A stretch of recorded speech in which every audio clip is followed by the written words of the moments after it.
Magandang umaga sa inyong lahat mga kauragon. Ano namang araw ang dumating sa buhay natin mga kauragon. Mga kauragon, meron tayong bad news at good news mga kauragon. Kung natatandaan nyo kahapon ay tayo ay pumunta ng Bulacan upang mag-pick up ng bagong pagkakabalahan natin.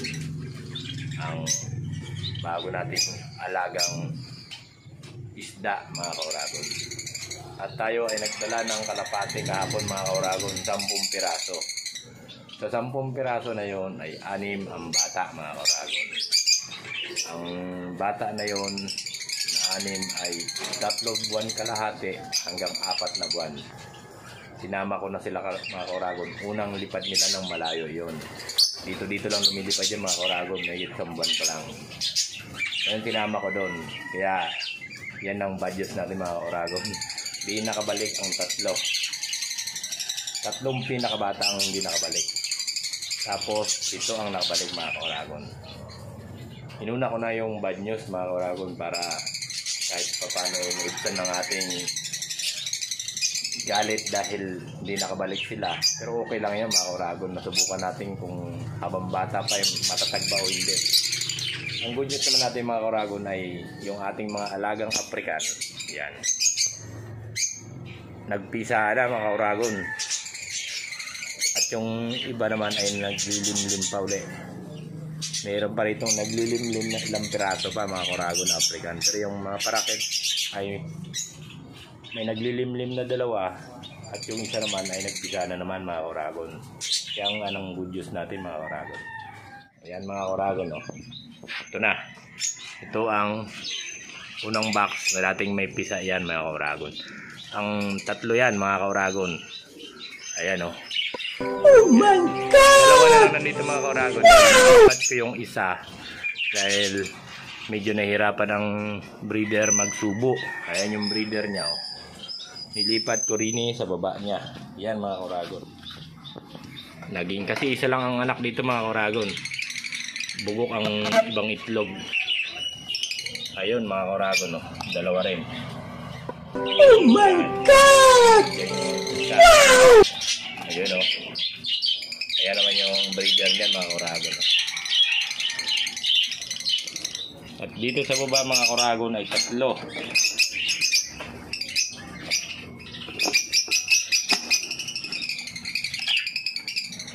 Ayan mga kauragon. Oh my God! Wow! Yan yung breeder niyan mga kauragon. 2 sunog. Yan. At yung dito mga kauragon sa pinakababa, hindi nilimliman, kaya pinalimliman ko rito sa parakit na dito. Tinanggal ko itlog ditong parakit, nilipat ko dun sa kabila. Kasi sabay lang niya ng itlog mga kauragon, kaya pwedeng mapisa dito sa kabila. Dito nagpisa na rin dito mga kauragon. Alam ko 3 na eh. Kaya ano mga kauragon no? 3 ang oh my God! Pero yung hindi nila itlog. At nandito yung itlog ng African mga kauragon. Pinalimliman ko rin eh. 2 lang to mga kauragon. Pero di ko alam kung, pero may similya mga kauragon kung kaya no. 2 kaya niyang pisain yan.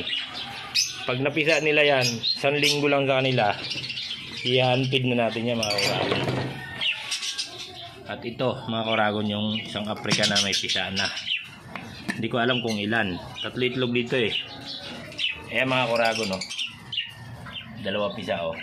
Oh my God! Pisa na mga kauragon. Wow! Pipisa lang siguro nito kagabi yung isa. May isa pang itlog mga kauragon. At yan naman ang breeder nila. Yan. At dito sa taas mga kauragon ay may itlog na 2. Di ko alam kung pisa na. Yan 2 pa rin mga kauragon. Hindi pa napipisa. Sana mapisa mga kauragon. At dito ay 3 yung 3 mga kauragon dito malalaki na. Tinanggal ko yung lalaki Dahil iba pares ko sa iba yung lalaki. Yan, di makita mga kuragon, ilawan natin. Ayun, kita naman mga kuragon yung tatlo. Oh my God! Umanak. Wow! Yung nanay oh. Yan. Tatlo mga kuragon. Lumalabas na nga ng pugad yan mga kuragon. Kaya mga 1 buwan pa alisin ko na yan dyan. At ito naman ang ating si Peter at si Punjab. Si Punjab saka si Asulan. Yan oh. Yan mga kuragon, grabe ang bite ng dalawa na yan. At yung tatay nito mga kuragon ay nandito. Ayun yung nakadapo na yan mga kuragon. Yan. Yan yung tatay ng tatlo. Binalik ko na ulit yung ang ibang tire mga kuragon. Nilagyan ko na lang yung tiles yung ilalim. Yung butas lang naman yun eh. Tapos dito yung iba. Pinag-iwalay ko sila. Kasi wala nang ginawa, magbangayan. Ito ang dalawa nating handfeed. Si Asulan at si Punjab. Hindi ko na nasikaso mga kuragon, gabing-gabi na. Pag uwi ko gabi na, hindi ko na masikaso itong dalawa. At yung dito mga kuragon, ayan yung sisiw nila, nakasilip. Ayan yung dalawa, nakababa na yung dalawa oh. Yung nanay nila nandun. Ito bagong parisan natin mga kuragon. Hindi pa nagbubuga. Ito naman yung flyer natin ng mga parakit mga kuragon. Yan. Yan. Mamaya mga kuragon, update ko kayo kung may nakabalik ba sa iba nating kalapate. Kung nakabalik pa ba yung tatlo natin. Hanggang dito na lang ating video mga kuragon. Magandang araw sa inyo.